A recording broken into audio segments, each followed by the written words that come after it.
मैं आपको देना चाहता हूँ कैंसर के ट्रीटमेंट का सीक्रेट। आपकी बॉडी के अंदर कैंसर को खत्म करती, कैंसर की सेल को ये खत्म नहीं कर पाता। कब खाना है कब नहीं खाना ये बहुत इंपॉर्टेंट है। तो कोई भी चीज़ अगर कैंसर के सेल को रोकेगी।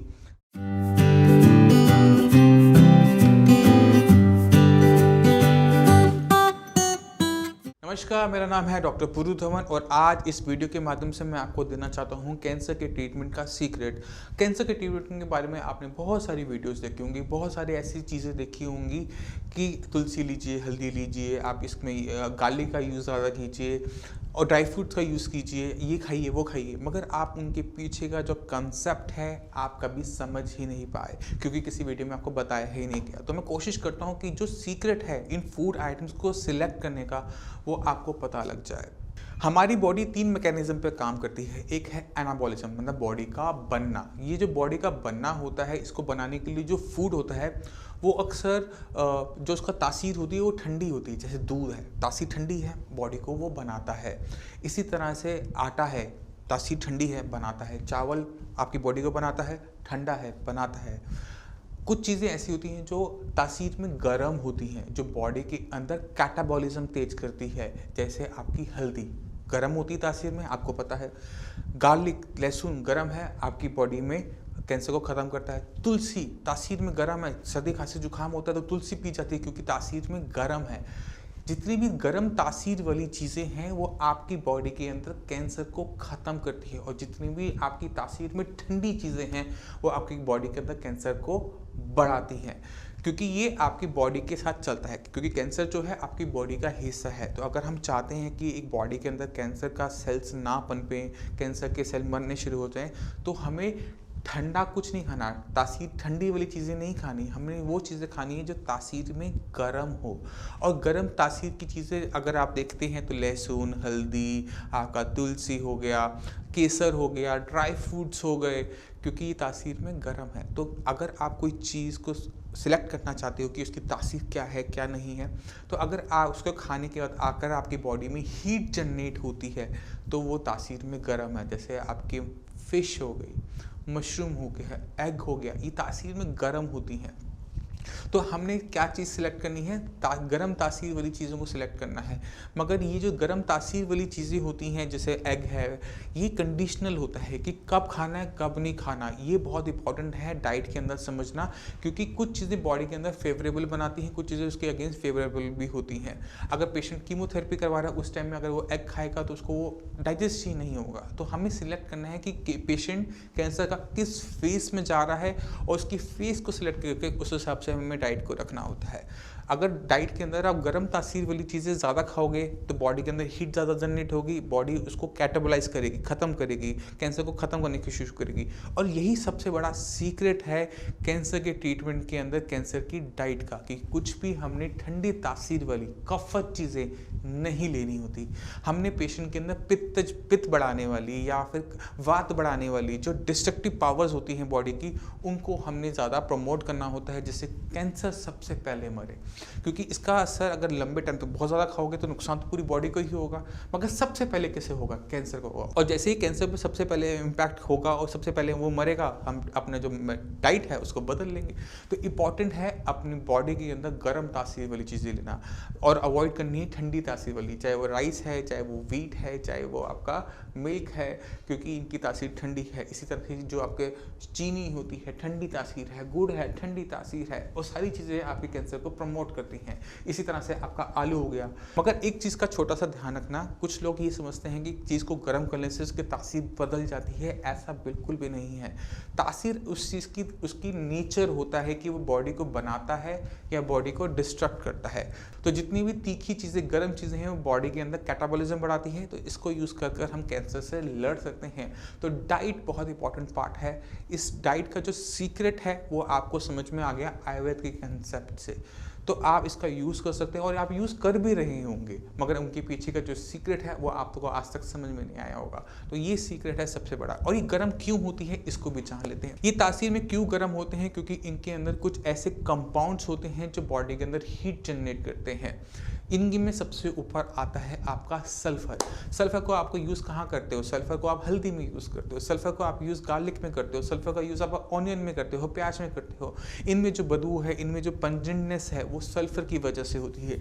जितने भी एंटी कैंसर फूड होते हैं उनके अंदर सल्फर की अमाउंट ज़्यादा होती है in compare to other foods जो हम अवॉइड करवाते हैं। तो अगर हम high sulphur containing compounds use करते हैं, high sulphur containing food use करते हैं, तो आपकी बॉडी के अंदर कैंसर के सेल पनप नहीं पाते। मगर कैंसर के सेल एक बार आपकी बॉडी में आ जाए तो ये फूड इनसफिशिएंट रहता है। पेशेंट तो ले रहा होता है बट कैंसर जाता नहीं है। अगर इन फूड को लेने से कैंसर आपकी बॉडी में ख़त्म हो जाता तो कैंसर का ट्रीटमेंट कितना आसान हो जाता है ना। मगर ऐसा देखा नहीं जाता क्योंकि इनके अंदर सल्फर होने के बावजूद भी इतनी कम अमाउंट में होता है कि कैंसर की सेल को ये ख़त्म नहीं कर पाता। मगर अगर यही सल्फर अगर हम अपनी बॉडी के अंदर ज़्यादा अमाउंट में अपटेक करना स्टार्ट कर दें, इनपुट करना शुरू कर दें, तो क्या कैंसर हमारी ख़त्म हो जाएगा? तो इसके लिए आपको थोड़ा सा हिस्ट्री में जाना पड़ेगा, सल्फर की हिस्ट्री में जाना पड़ेगा। सल्फर की डेवलपमेंट कैसे हुई? पहले तो ये चीज़ जान लो कि सल्फर का यूज़ हम सब करते हैं अलग अलग तरीके से। सल्फर का यूज़ एग्रीकल्चर के अंदर यूज़ होता है as a insecticide, as a pesticide. जो आपका किसान है, जो आप क्रॉप आपके घर पर आ रही है, उसमें कीड़े ना लगे तो किसान उसके अंदर सल्फर का यूज़ करता है। और जैसे सल्फर का यूज़ करता है तो ना तो कीड़े लगते हैं बल्कि जो क्रॉप की जो प्रोडक्शन होती है वो बढ़ जाती है। तो पहली चीज़ कि सल्फर हमारी बॉडी का ही हिस्सा है, वो अगर हम उसकी अमाउंट बढ़ाएंगे तो कैंसर ख़त्म हो जाएगा, ये पहली चीज़।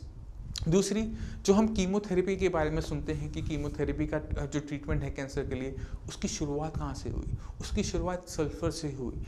न जाने कितने रिसर्च पेपर छप चुके हैं जो बताते हैं कि सल्फर जो होता है कैंसर को ख़त्म करता है, मगर सल्फर को किस तरह से यूज़ करना है उस रिसर्च पेपर में वो चीज़ें नहीं होती। सल्फर की इंपॉर्टेंस हमें पता है। अगर आपने देखनी है सल्फर की इंपॉर्टेंस कैंसर ट्रीटमेंट के अंदर तो गूगल पर सर्च करो sulphur in cancer treatment Google पे।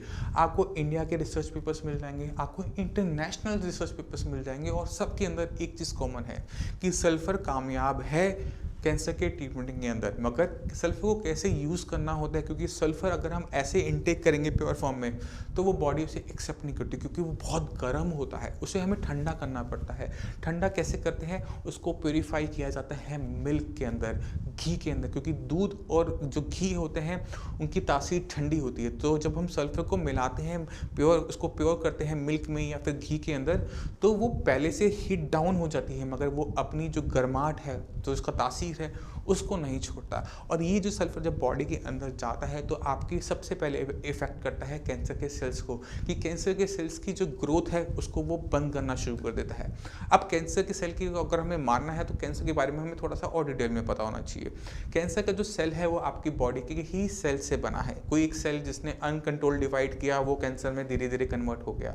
तो कोई भी चीज़ अगर कैंसर के सेल को रोकेगी, बढ़ने से रोकेगी, तो क्या होगा कि कैंसर के सेल बढ़ नहीं रहे। अब हर एक सेल हमारी बॉडी में जितने लाखों करोड़ों जितने भी सेल्स हैं उनकी एक लाइफ साइकिल होती है कि वो पैदा होते हैं और वो रेप्लिकेट करते हैं, मतलब रिप्रोड्यूस करते हैं और उसके बाद वो मर जाते हैं। ये सेल की साइकिल है। मैं आपको एग्जांपल देता हूँ। जैसे हमारा हीमोग्लोबिन है, ब्लड का जो आरबीसी सेल होता है, उसकी लाइफ साइकिल 3 महीने की होती है। मतलब वो पैदा होगा, वो डिवाइड होगा और वो मर जाएगा, उसकी लाइफ साइकिल है। हमने इस लाइफ साइकिल का यूज़ करना होता है क्योंकि कैंसर की लाइफ साइकिल बहुत शॉर्ट होती है क्योंकि वो बहुत फ्रेजाइल होता है। तो अगर हम कैंसर की ग्रोथ को रोक देते हैं with the help of medicine, with the help of sulphur, तो क्या होगा? बड़ा तो है नहीं बट उसकी जो लाइफ साइकिल है वो चलती रही और वो बिना रेप्लिकेट किए मर गया। और यही कैंसर का सबसे अच्छा ट्रीटमेंट है क्योंकि सल्फर अगर आप यूज़ करते हो तो कीमोथेरेपी की तरह आपकी बॉडी में किसी टाइप का साइड इफेक्ट नहीं होता, जैसे बाल झड़ना, इंटेस्टाइन्स की लाइनिंग में जाना, नोज़िया, वॉमिटिंग, कुछ नहीं होता। बॉडी और ज़्यादा स्ट्रांग होती चली जाती है। तो ये वो बेसिक चीज़ें हैं जिसको समझना एक कैंसर पेशेंट के लिए ज़रूरी है। तो अगर आपने कैंसर का ट्रीटमेंट करवा लिया है और आप देख रहे हैं कि रिकरेंस आपकी बॉडी में हो रही है, इसलिए कैंसर का ट्रीटमेंट के अंदर सल्फर का इंपॉर्टेंस बढ़ जाती है और इसकी वजह से ही हम कैंसर को जीत पाते हैं। अगर एक पेशेंट जिसने कीमोथेरेपी करवा ली है और वो चाहता है कि उसके अंदर दोबारा से कैंसर की रिकरेंस ना हो तो वो सल्फर को यूज़ कर सकता है। जिन लोगों के अंदर अभी अभी बहुत जल्दी आइडेंटिफाई हो गया है वो सल्फर का यूज़ कर सकते हैं। और जो पेशेंट कीमोथेरेपी करवाने के बाद बहुत वीक हो गए हैं और फिर भी उनकी बॉडी के अंदर कैंसर के रेमिटेंस बचे हुए हैं जिसकी वजह से उनको ना कीमो दे पा रहे हैं क्योंकि बॉडी बहुत वीक है और ना पेशेंट को कोई और ट्रीटमेंट का हमारे पास ऑप्शन बचता है, वहाँ पर सल्फर बहुत अच्छा काम करता है, क्योंकि सल्फर उस कैंसर को तो कंट्रोल करेगा बल्कि आपकी बॉडी के में अंदर ताकत भी डालेगा। तो कैंसर के अंदर सल्फर का जो प्रयोग है, गर्म तासीर वाली चीज़ों का जो प्रयोग है वो बढ़ा देना चाहिए, जिससे क्या होगा कि आपकी बॉडी के पास ताकत आ जाएगी इस कैंसर से लड़ने की। मैं उम्मीद करता हूँ इससे आप बहुत जो बेसिक चीज़ें थी, जो चीज़ें आप शायद कभी नोटिस नहीं करते बट एज ए फिजिशियन हम जानते हैं, वो आप आज जान गए हैं। जो सीक्रेट है कैंसर के ट्रीटमेंट के अंदर जो आयुर्वेद के पास है उसको आप जान गए। साइंस इंजीनियरिंग इन्हीं सीक्रेट्स का यूज़ करता है। ये बहुत सारे सीक्रेट्स हैं, सिर्फ एक सीक्रेट है, तो हम बहुत सारे सीक्रेट्स का यूज़ करते हैं और उनको यूज़ करके कैंसर के पेशेंट्स की हेल्प करते हैं। तो अगर कैंसर के ट्रीटमेंट को लेकर आपके माइंड में कोई डाउट है, कुछ भी पूछना चाहते हैं, तो नीचे दिए हुए नंबर पर कॉल कर हमारी जो कैंसर की टीम है उनसे आप बात कर सकते हैं। आप हमारी कैंसर की टीम से आकर मिल सकते हैं, मुझसे भी आकर मिल सकते हैं। मैं अवेलेबल हूँगा तो आपसे ज़रूर मिलूंगा। और अगर आपके माइंड में कोई भी डाउट है, कुछ भी पूछना चाहते हैं, तो कमेंट सेक्शन में कमेंट कर भी आप हमारे डॉक्टर की टीम से पूछ सकते हैं। अब इसी के साथ आप सभी से मैं चलने की आगे चाहूँगा। वीडियो पसंद आई हो तो उसे लाइक और शेयर ज़रूर कीजिएगा और मुझे चलने की आगे दीजिए। धन्यवाद।